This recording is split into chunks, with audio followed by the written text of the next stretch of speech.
Radio J, l'invité du grand journal. Radio J. Steve Nadja.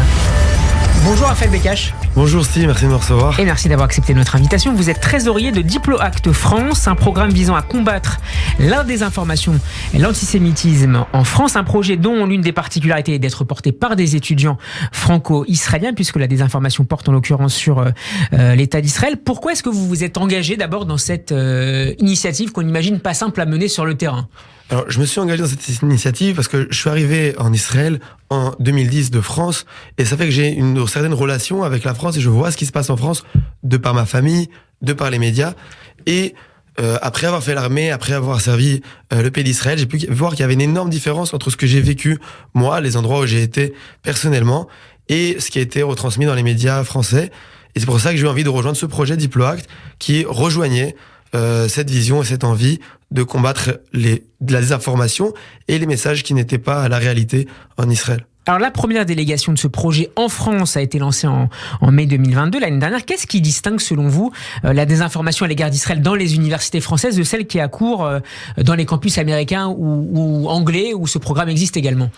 Alors une des principales différences, je dirais qu'elle est beaucoup plus fait par les partis politiques. Aux États-Unis, ça va être des organisations privées qui vont venir et qui vont vraiment amener ce sujet. Il y aura des semaines d'apartheid qui sont faites par des associations privées. C'est notamment le BDS. Notamment le BDS, exactement.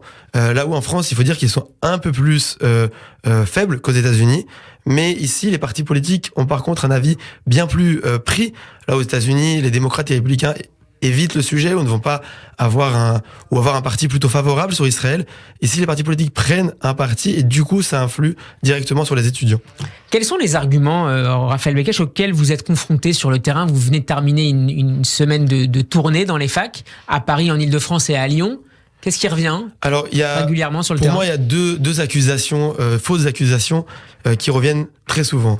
Les deux qui reviennent très souvent, c'est la première, c'est l'accusation qu'Israël est un état d'apartheid et ayant vécu. Ça, c'est récurrent ? C'est pas récurrent, moins que le second qui est justement la colonisation, en soi-disant qu'Israël serait un état colonial.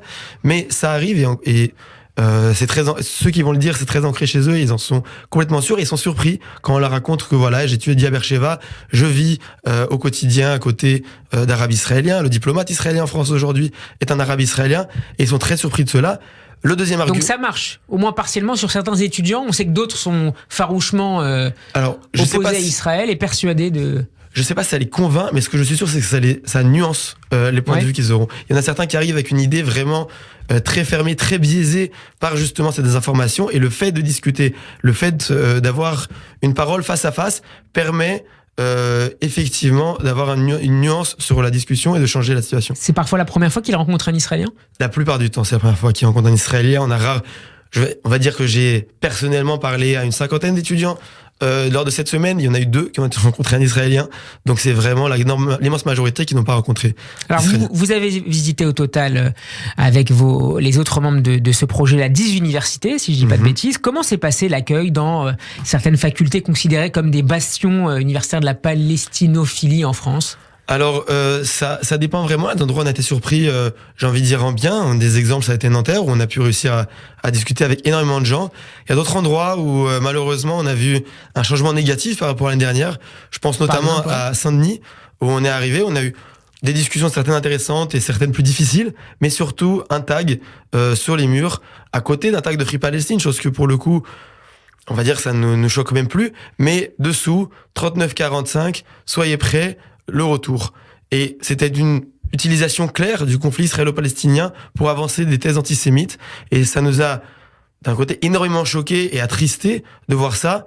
Mais d'un autre côté, ça nous a montré l'importance de venir parler de ça et de venir combattre cette utilisation de l'antisionisme à des fins antisémites. Eh bien, merci beaucoup, Raphaël Bécache, de nous avoir présenté ce très beau projet qu'on soutient chaleureusement, DiploAct France. On peut trouver d'autres informations sur votre notre page Instagram. Je vous invite sur diploact.france. On est très actifs et on répond à toutes les questions que vous pouvez avoir sur le conflit israélo-palestinien. Merci de m'avoir. Ce Shabbat, donc des étudiants. Et ce Shabbat, nous sommes avec l'UEJF qui était avec nous à l'université. Vous êtes le bienvenu de rejoindre. On sera à la synagogue de la Victoire. Vous êtes Paris 9e. Paris 9e. Merci à vous, Shabbat Shalom, et à très bientôt sur Radio J. Merci, Shabbat Shalom.